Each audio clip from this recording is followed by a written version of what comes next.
That breaking news, all lanes of Interstate 40 in Nashville are back open tonight. A semi-truck carrying radioactive waste caught fire, forcing lanes to shut down for hours. Thanks so much for joining us. I'm Marius Payton. And I'm Lauren Lowry. The fire was reported before 2:30 this afternoon near White Bridge Road. Our Danielle Ledbetter joins us live from the scene. Danielle, what can you tell us tonight?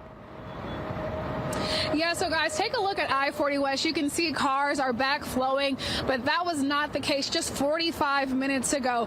It was completely shut down after a truck was caught on fire that was carrying hazardous materials, and there was tons of Nashville Fire out here, hazmat crews and more. And I-40, it was shut down for about 3 hours. Now, Nashville Fire says they did not find any levels of hazard materials out there, and they have turned the scene over to THP, TDOT, and TEMA, but it definitely caused a major backup for a lot of drivers on this Monday evening. Back to you guys in the studio. Okay, Danielle Ledbetter live tonight. Thank you.